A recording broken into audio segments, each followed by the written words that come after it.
Okay, so it started recording. So should we start or wait for a couple more Let's just minutes? give it 2 more minutes Sure. because we've been like starting around like 12:35 just to give people some time to sign in. Mm-hmm. And this can be done. If, you know, we don't have to do it very formal. It doesn't have to be Sure. formal. Yeah. Exactly. Yeah. Time flies so quickly, and I was checking my syllabus. It's almost over. One more week. I know. I can't believe it. Yeah, I just finished the eight-week module. I have to sign up for a new class today. Oh wow. No, I'm happy to say I'm not taking any classes. Must be nice. It is. It is. I'm actually like trying to find a book that has nothing to do with computer science or anything that's like teaching related or pedagogy related, something that's just fun. And I have a few that I'm scoping out right now. Here's So, one that I'll suggest. It's called the Energy Bus. the energy bus? Mm-hmm. Is it like a self-help thing? Kinda.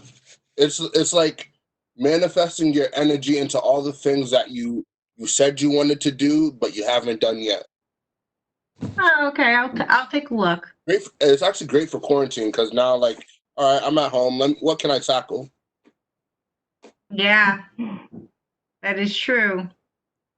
I've had a lot of people tell me they're like, you know, people who are actually not fortunate that they actually can't work from home and they're just home.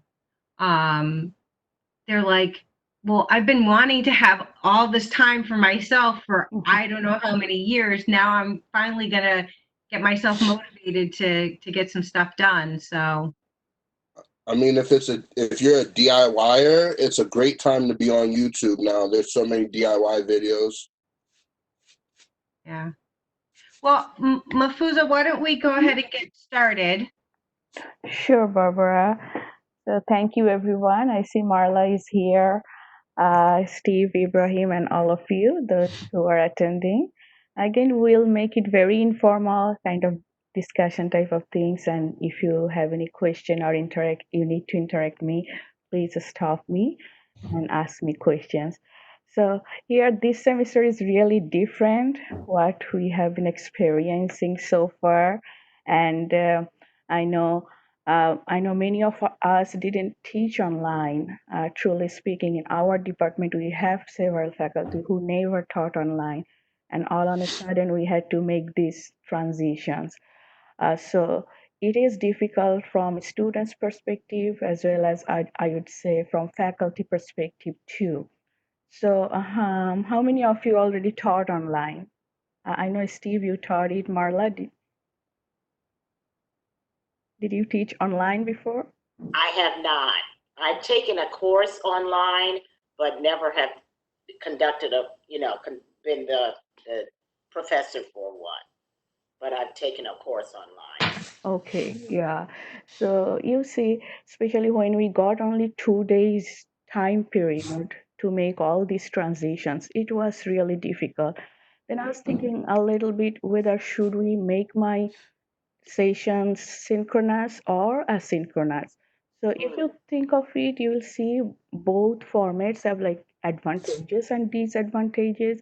So I asked my students and did a quick survey, and I found students mostly prefer asynchronous because it actually gives them a little bit of flexibility. But when you are doing a session or a class asynchronous, we have to make sure that we have every supportive materials, learning materials ready for our students. Otherwise, the objective of these asynchronous sessions will not be met. On the other hand, if you think of a synchronous sessions, the most important part of is that students can be online and watch the live lecture as if they are participating in class, and they can keep track on their progress. So the chance to pile up the tasks might be less than like versus an asynchronous session.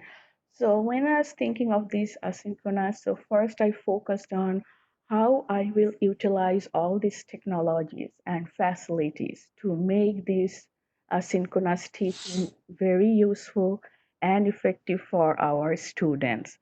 And of course, all of us use this Blackboard platform. So I think Blackboard is really, really very useful, and it can ensure all sorts of interactions with our students, engagement, instructor presence, assessment. We have every facilities. So we just need to think a little bit carefully like how we will design the Blackboard, whether students are utilizing all these facilities, and whether I am meeting my objective. The main objective is the learning objective and teaching objective.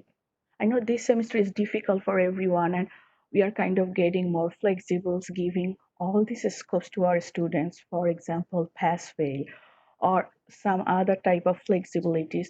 But I always think that these type of flexibilities, these are excellent because we all need this type of support, mental support, all this type of support. But at the same time, we have to be careful that we don't compromise the main objective, which is our learning objectives. So when I make my plan every week sessions, I think it really carefully that I'll be flexible. I'll give them lots of opportunities, supports, but at the same time, I will not compromise any part of my learning. What if I continue this session this semester as like live session? So I had these objectives, I have to complete these chapters, these problems. So I'll do the same thing with some flexibility and support, but I'll not compromise or cut any part of the lessons. So that's my main objective. And I'll just take you to my Blackboard and I'll show you how I designed my Blackboard. And then, of course, the other half of the session, we will discuss about the final preparations and how we are working with each other, collaborating with my students. So again, Blackboard is really, really useful and it has several facilities, and we actually don't utilize all of the facilities every time. So here, I hope you can see my Blackboard. Uh, so when we had to convert this from a regular class to online sessions, and first what I did, I actually modified my syllabus and I posted the modified syllabus on Blackboard, and I informed my students this is the change that we are going through, and you would expect this type of learning style for the rest of the semester. So I did this modification. So if you see this is my weekly regular syllabus, and this is before online. This was regular face-to-face typical undergraduate course, and it's not that detailed. So I just had all this plan. Okay, this date I'll finish these two chapters, I'll do these problems. But later, when we have to make this online transition, so I kind of set the expectation. So what I'm gonna do, I will post all my recorded lectures. I'll also hold WebEx sessions regularly. And what you need to do, you have to follow the lectures, you need to watch the videos, you need to work the problems regularly. And then definitely I shared my cell phone number and everything with my students just to make sure that I'm reachable anytime from anywhere. But if you see the online instructions, I made it very detailed. For example, we started our online from March. This is my one of the class. My first online was on March 12th. So I kind of break it out and modified my syllabus, and I gave all instructions. Watch these video lectures, do these problems, and then at the end take this practice quiz. So that students know that how we are substituting a live class into an online format. Now, based on this structure, I made my Blackboard materials. So what I usually do for every week's class, I kind of make one module or it's a folder, simple folder. And then, for example, this was April 2nd's class, and I have all materials ready for my students, the PowerPoint slides, lecture summary outline, assignments, and then I actually prepare several short videos. And fortunately, I had some Echo 360 lecture capture from last year. I edited some of the videos and some actually I made by myself with Screencast-O-Matics and some other tools I used. So for example, this is one of the week. So as if they are entering into the real classroom, but we all are doing it through this Blackboard shell. So I break it into different parts. I'm teaching partnership accounting this week. The students are supposed to watch this lecture video where I'm describing the concepts, all those accounting terminologies. You know, accounting is a technical subject. Students need to do tons of like hands-on practice, problem solving. Otherwise, their foundation will not be strong. So what I do after posting these concepts, I also did some of the lecture capture Echo 360 if they would like to see the classroom environment. So everything is in Blackboard and they don't need to go outside of the Blackboard. Even for problem solving, here you can see I'm solving a couple of problems. I muted it. So as if they're watching a live class. So everything is in Blackboard. You know, our students need lots of support. I'm just showing everything, how they need to calculate each and every number. I just muted it so you cannot hear my voice. So that they can watch the video, they can practice the problems with me. And then what I did, I also scanned all those pages so that they can print it out or they can check it what they did. So all the solutions that I did by hand, they can also check it. You know, some students are visual learners. Some students can learn by reading themselves. So we have different type of students. So I always try to remind myself that I have to reach all of my students' goal. So you see again, we have some concepts and then practice problem.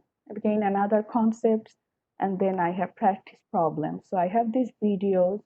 I have all those scanned copy that I made a PDF so students can check and practice. And then at the end, I have a practice quiz. So this is how one student can get the idea how this week's lessons are broken down and then how they will follow, and then at the end they will also test themselves what they learn. So far this is an undergraduate class. I'm also doing one grad course. This is our master's course. And you know, this master's was already hybrid. So for hybrid, um, by the way, if you have any question at any point, please ask me. So for hybrid format, you know, it's really very useful. We have been utilizing the advantages of both formats. So for a hybrid session, what I used to do is that I used to keep some like technical and difficult learnings for the face-to-face sessions and easy learning that students can do by themselves for online sessions.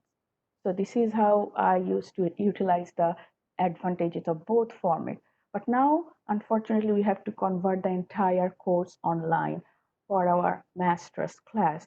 So I have to redo all these parts. So I have to make sure how I could do all those technical parts, all those problem solvings, utilizing all those technology.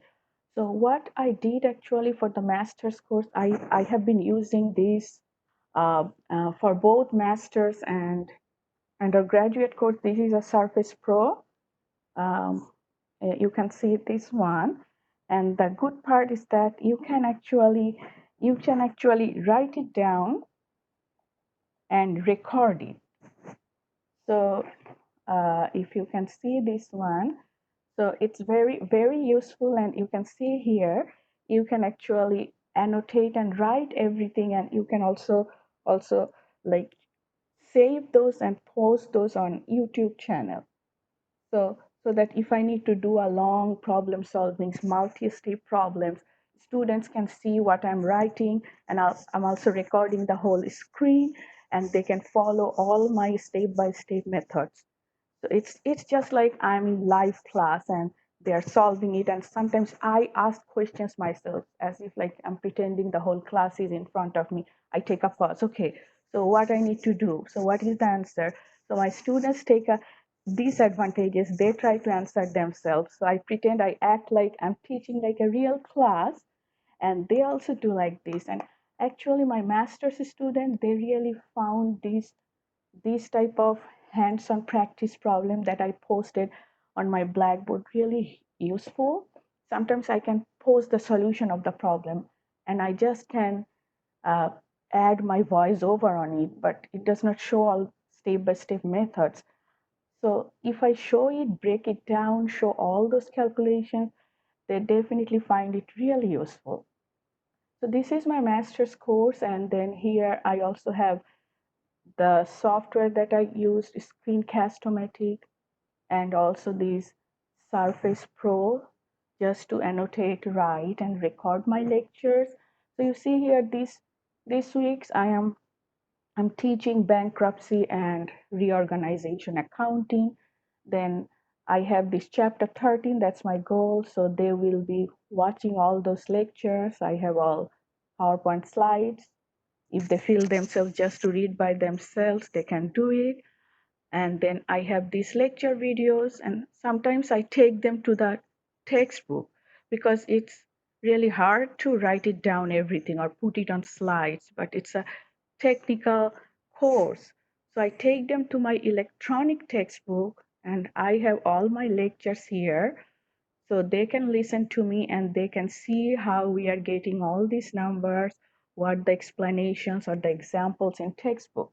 So it's not they are just reading by themselves. So they are also listening my lectures, all those tips that I'm sharing with my students to get all those learnings. And again, everything is within the Blackboard shells. So they don't need to go out of their Blackboard, or they don't need to be distracted by other things when they are online. And here, this is the example of this Surface Pro that I have been using, that I can write and I can also show them how I'm doing the problem, how I'm solving it. It's not like very smooth like writing on a paper, but of course it's much better than just showing or just delivering the lectures, rather than writing and encourage them to do it with me virtually. So this is how I'm trying to utilizing all those facilities, technologies that we do have, and organizing everything within Blackboard, and then kind of enforcing my students that these are the lessons for this week. Please don't forget, you have to watch these videos, you have to solve these problems, you have to practice those. And I always make sure that every week they do have some assignments, either a case study or a quiz, so that I just want to make them accountable, make sure that they watched my videos, they did this case study, they submitted their work, they are doing everything week by week. They are just not piling up everything for the night before exams. And I have different websites or some other videos and everything within this Blackboard. And I do another thing, that is I sometimes check my, you can also do it, I'm sure. And then I can check who is accessing the Blackboard, who is not watching the material. So I can see from here, okay, April 20th, April 16th, April 21st. These are the students who didn't logged into the Blackboard sites for like last 10 days. And what I do, actually, I send them an email. Hello, how are you doing? I saw you didn't get into the Blackboard. You didn't watch the videos. So please, exams are in 2 weeks. So I kind of try to make myself engaged and connected, and also let them know that I'm watching you wherever I am, whatever we are doing, just to make sure that you are doing your works on time. It's an online environment. You are all by yourself. I'm not watching just like in live class and doing like cold calling and asking you, but you have to do your part. And another thing I actually do that I send like announcements. So basically announcement every week, and I also send it as an email so they know what they need to do. Week four's announcement, what they need to do, this week's agenda, last week's follow up, and then every time I send some announcement so that we are connected. And these are the resources that I have been using for my Blackboard and for my online asynchronous part of teaching. But at the same time, I'm holding WebEx. So for when I do WebEx, I also record the WebEx sessions, and I also upload the WebEx video later. In case someone missed the WebEx, this is my WebEx sessions. In case someone missed my WebEx, they can watch it, and then they can also try to do a follow up what we learned during the WebEx session. So it's kind of giving all type of opportunities to our students. You have to be live online. In case you miss this session, I have every materials, every support, and of course the flexibility. You can learn all those by yourselves. And for WebEx sessions, mostly it's not like I'm doing like regular pure lectures because I have everything within the Blackboard. But WebEx sessions, mainly during the class time, I do it kind of a recapping, and also like if they have any question answers, if any students ask me to go over any problems they didn't understand. So that's how I'm utilizing utilizing the WebEx sessions like this way. So this is how I'm utilizing all those Blackboard features, and I'm making sure that students are with me and they are following everything, and I try to make sure my presence and my engagement. And every week I do have something, either weekly quiz, Blackboard quiz, or discussion board, or Flipgrid, and those are related to that week's works, just to make sure that they did the that week's works, practice the problems, and then at the end they're also doing their weekly tests or weekly quizzes. And this is how I'm trying to make sure that I'm not compromising the learning goals. I'm very flexible in terms of their assignments. If anyone needs like a day of extension, or sometimes they ask, okay, this is very short time to take this quiz. Can I make it, okay, maybe 15 minutes, not 20 minutes quiz? And I'm totally fine with that. But the one thing I don't compromise, you have to learn everything. And that's the goal. So this is so far, I just showed how we can utilize these Blackboard features and organize your asynchronous sessions. Okay, Steve actually left. He has another meeting. But any questions so far? Chris, Marla, and anyone? Do you have any question? I found it very helpful that you used another platform. I guess it was you used the laptop and you showed your Mm-hmm. work to the students. Mm-hmm. Right, exactly. Yeah. But can we actually do that? Is it possible to share without another laptop? You can do something like that without an additional laptop. Right, actually, I was trying to use my regular laptop, but it's Oh, not okay. that convenient. So I bought this Surface Pro. It's a Okay. tablet. You can also convert it as a regular laptop, and it's convenient to write it because if I use this, it's not sensitive to the touch. Oh, But okay. you can also use regular laptop if you want. Like this regular laptop, you can record it, and for every laptop, I bought another pen here that's kind of compatible with our feature, this Lenovo pen. I can Mm-hmm. also write it here, and Oh, okay. you can record it. But Marla, what I was trying, what if I could do like live writing and then live like sharing this, like this WebEx session? I can annotate on WebEx, but Oh, it's okay. not that convenient, right? Writing with a pen. Okay. So that's why I'm doing it like offline. I'm doing it as a video, and then later I'm posting it on my YouTube channel and then embedding all those in Blackboard. Oh, okay. Okay. No, So there is actually a tool, and I think Chris can can verify for me. There is a tool in the Office 360 suite. Mm-hmm. It's actually called Whiteboard. Oh, really? Okay. Oh, Yeah, Office and it's a fair. I think it's a fairly new feature. And you can go in and you can just use it as a regular whiteboard. Mm-hmm. But I will say it takes practice Right, right. writing on. I mean, and I think and I believe that you have to have a, if you're going to do it with a pen, you obviously need a computer that's a touch screen. Mm-hmm. I have found that you can use the mouse to simulate the the writing functionality. But again, that takes a lot of practice to do.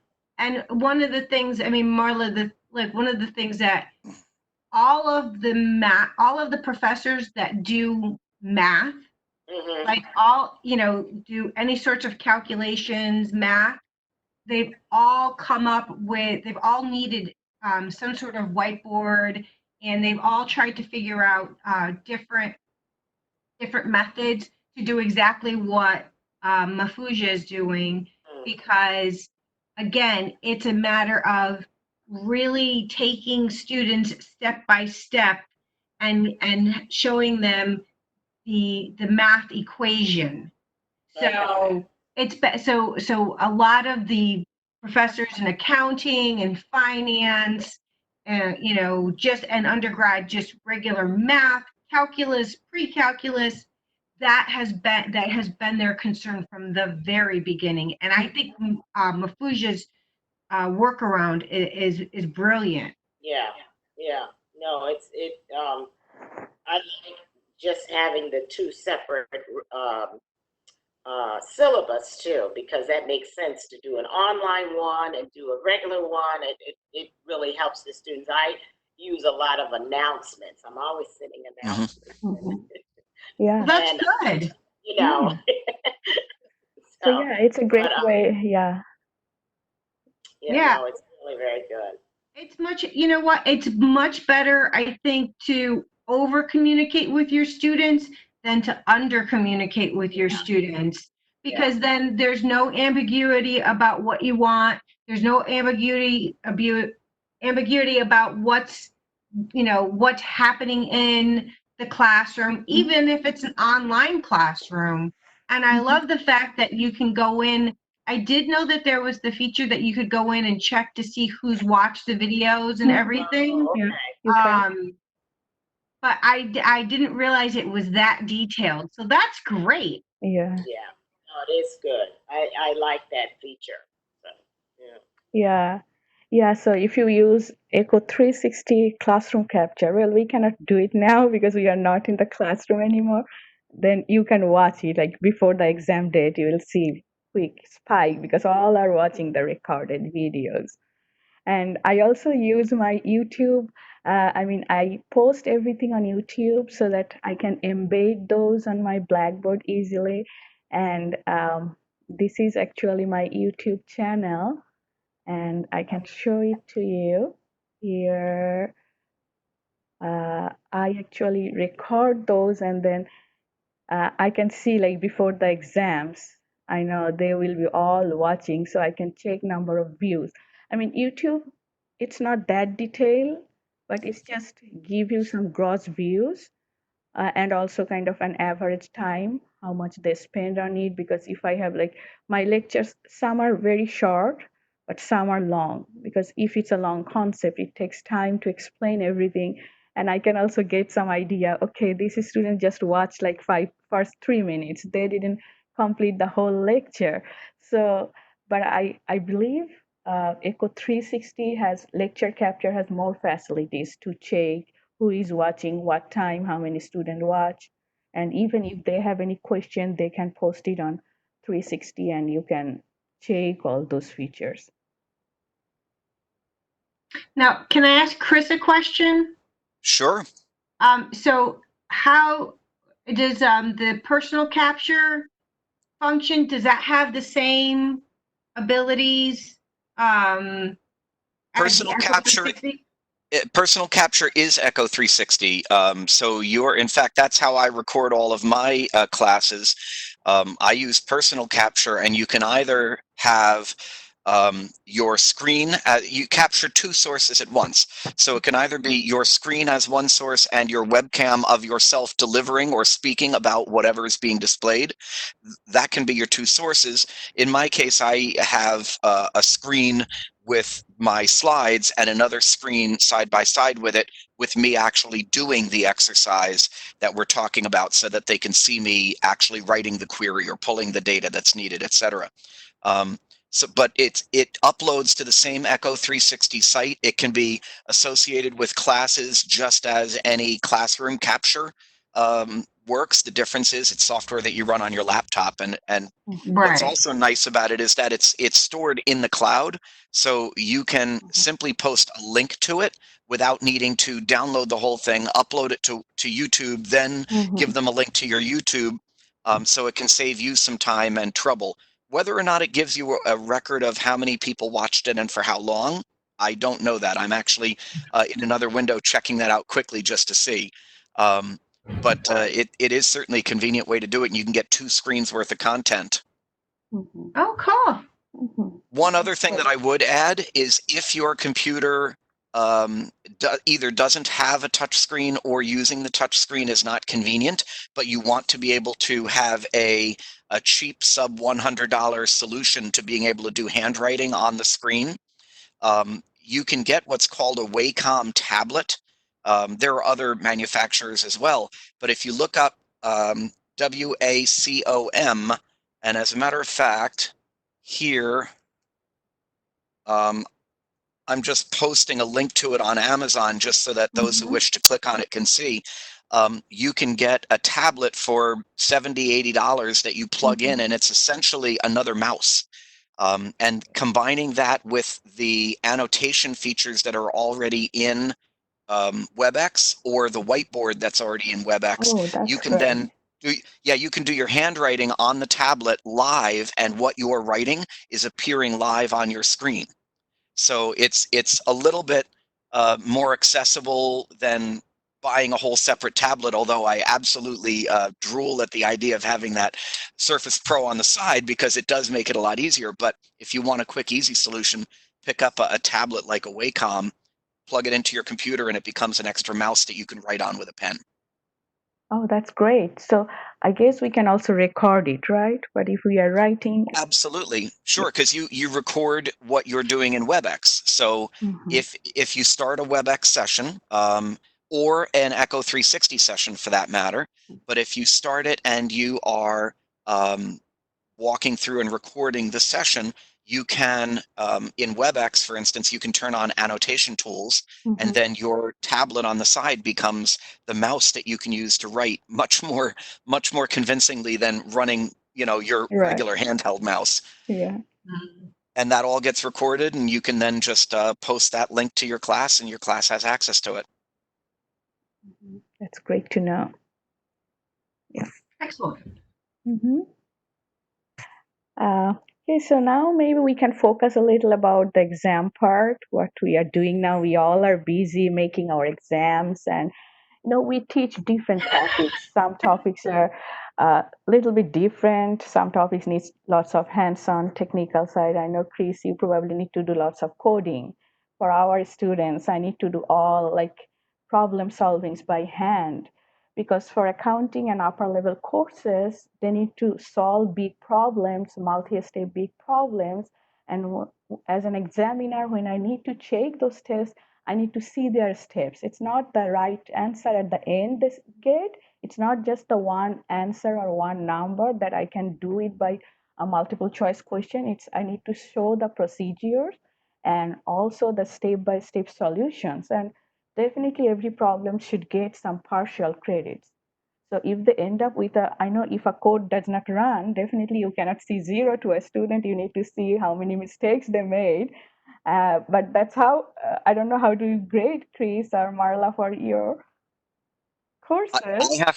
I have to grade line by line. Yes. I give them a problem, and and this is one thing I have to get across to them, is that for any problem that I give them, pull this data in this way and find this result, there could be 27 students in the class and I get 27 different ways of approaching the problem, and I have to read through every one of them Exactly. to make sure that it's a valid way to get there.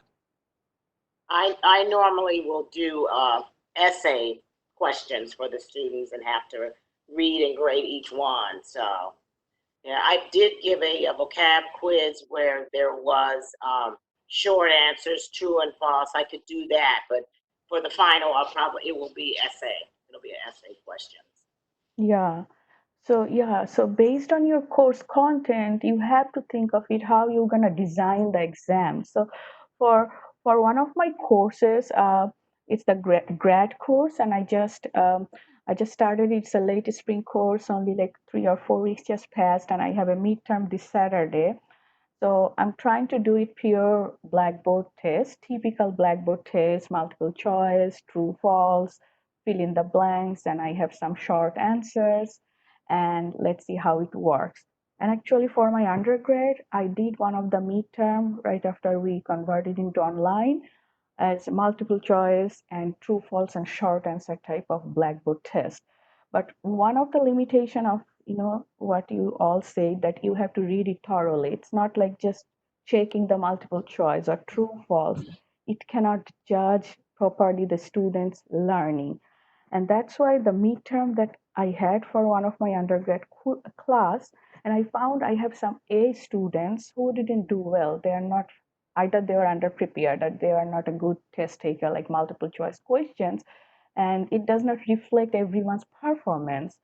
So then I was thinking, how could I do a problem or an exam differently? So what I'm doing, actually, I had for one of my undergraduate courses, I'll share my Blackboard, how I actually utilized it. One of my undergraduate course, and oh yes, taking the webcam. It, I had, I just have my midterm, and I was grading one of their midterm, and I use different approach. It's not like typical Blackboard test. So what I actually did here, so I first says, okay, so we have these exams coming, and then I posted an exam study guidelines. So that kind of cover everything, exam study guideline, and what you need to do, how many chapters, what are the practice problems you need to do. So I highlighted everything when a student will prepare for the exam. They know what to do, and I highlighted these are the problems you practice, these are the slides you need to check, how many questions you have. Then what I did, actually, I posted a sample exam because I just had my exam a couple of days ago. I did it completely different format. I did it on a Word document with some Excel formatted tables, and students just need to fill those tables out so that I can see all their numbers, the steps. But before that, I actually posted a sample exam for them. So what students actually did, they checked the sample exams and they got some idea how the real exam will look like. And these sample exam, again, for accounting, it's kind of multi-step tables. They need to do lots of calculations. So they know the sample exam is like this. So this is a problem. They need to just type it here and write the numbers here. And some students, they said they have, I checked with my class how many of them have a printer and a scanner. Even like more than half of the class, they do have a printer and a scanner. So I said, you can print the exam. It's a 2 hours exam during that time period. You can print it, you can solve the exam by hand, make sure you scan it and convert it into one PDF file. You can take the pictures of your pages, put it on a Word document and upload it. Or if you don't have a printer or a scanner, just solve these problems here. And I also have another solved sample exams. So they know how they have to do it. So everything, I kind of gave them some idea, some heads up. Look, you will get 2 hours times. This is the sample exam format. I'll give you similar exams, similar type of problems. But of course, the sample exam is were bigger. I covered everything what you did, but I'm expecting to see this type of answers. So exactly I did it. I made my exams completely different numbers, different settings, but conceptual is all the same. They practiced it really well.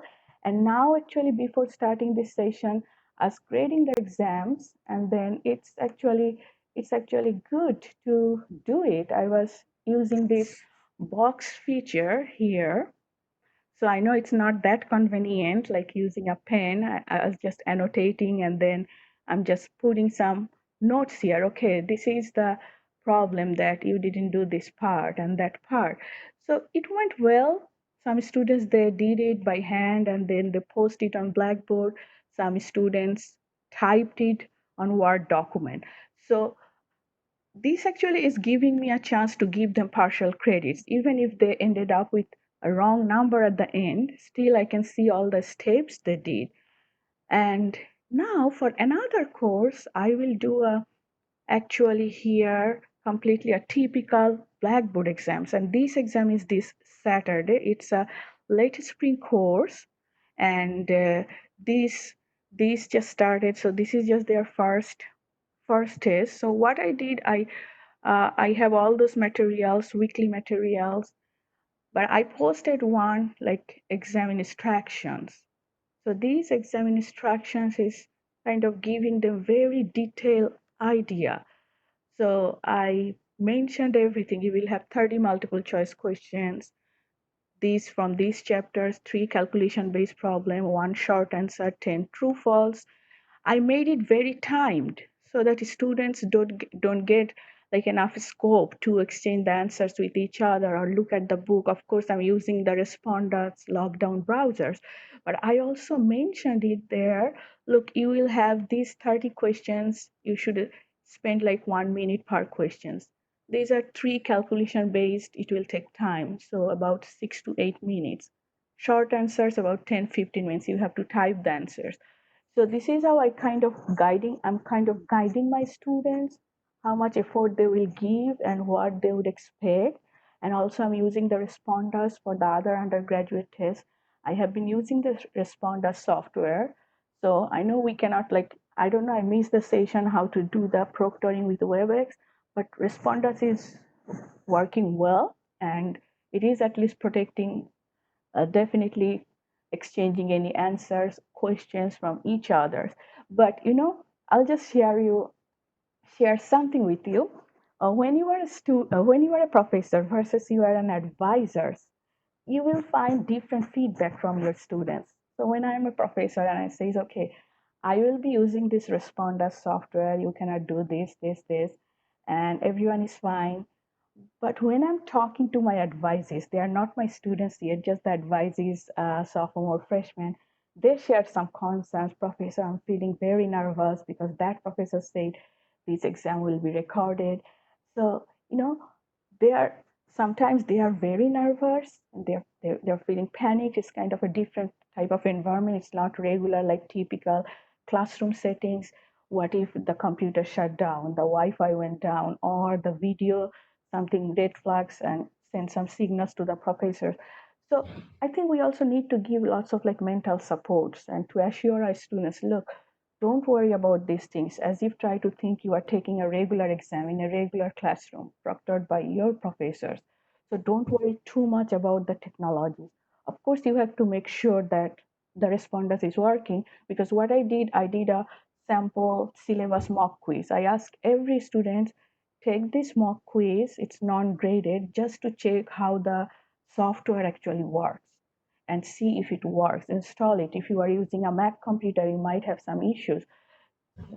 This is how I'm ensuring that they are they know how to use this software and it kind of breaks their fear. Okay, using responders, recording their exam is not that scary. If you practice yourself, if you do your work by yourself, self-dependent, you don't depend on each other and you don't expect that my friends will be helping during the exams. Yeah, so Chris, okay, nice to meeting you and thanks for attending.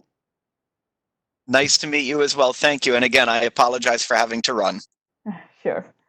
Bye-bye. Yeah, so I think this is our exam weeks, and then students also need lots of mental support. And I think at one stage we have to also be flexible. And my students, they are texting me, they are calling me. Even I just had my exam, the other exam I showed you, I'm still grading it. A student did FaceTime. They showed, okay, this is the problem. I don't understand the wording.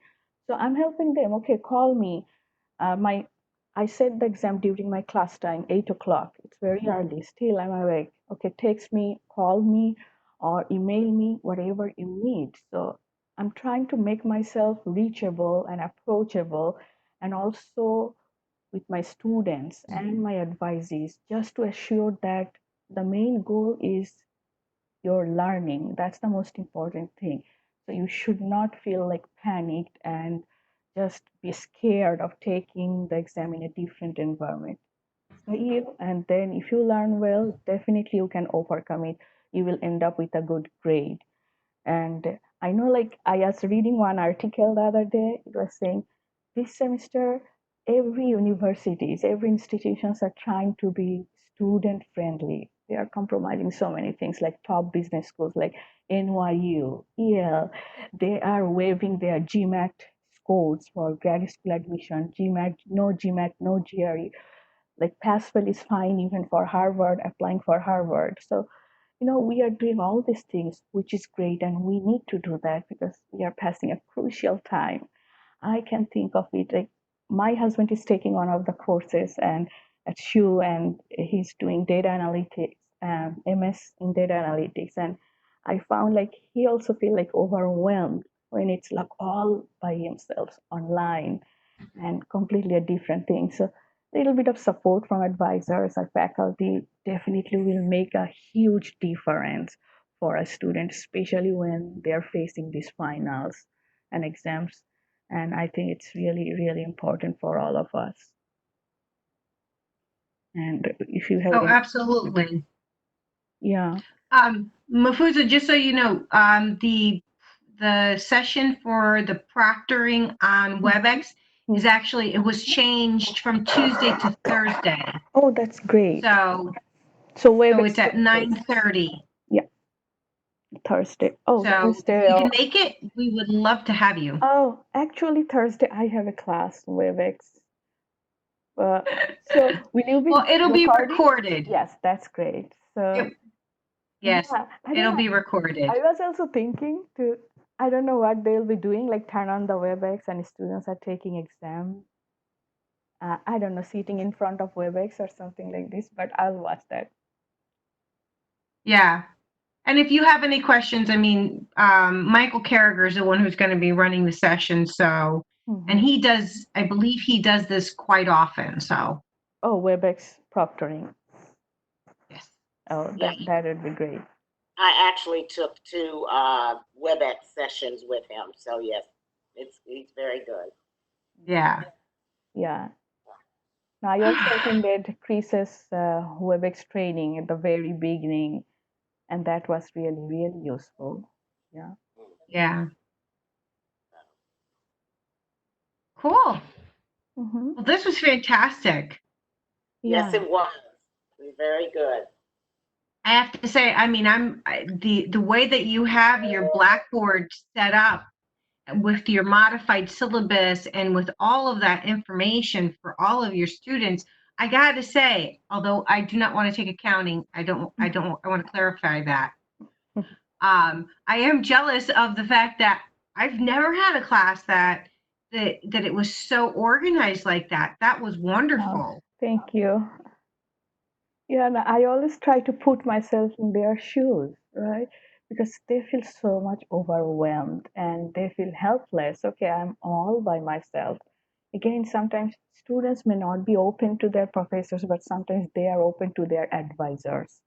So kind of I'm also receiving some feedback. Students are feeling stressed, what they will do. They feel lost. They missed exam deadlines because all like 5 or 6 online courses. And if you imagine like 2 announcements per week, 12 announcements, 30 instructions. So what to focus on, where to go, what to do, when to do. So these are really very stressful from student side too. Yeah. And have any of you used Zoom for your class? Marla, did you use Zoom? Zoom, I heard like Zoom, they have whiteboard features, what Chris was talking about. It was 360. I haven't I've used Zoom a little bit, but not that much. I see. Okay. Yeah, not that much. Only WebEx. So Mm-hmm. Mm-hmm. And how about your participations in WebEx sessions? It's the whole class showed up? whole class, yeah, 30 participants, which I found fascinating. Right. And the students pop in and out, and they're excited to see the teacher. So Oh, yes. Yeah. yeah, it's been very helpful to use it. So Yeah. Yeah. very good. Yeah. But I have a class at 2, so I need to prepare for that. So I will see you, Barbara, Sure. on Thursday for more instruction. So this has been so helpful. So have a good day. Thank Thank you. you, Marla. Thank you for Thank you, sharing us. Mahfuja. Thank you. All right, so Mahfuja, can you stop recording? Sure, I will. And then once the recording is done, then definitely I'll share it to you. Okay.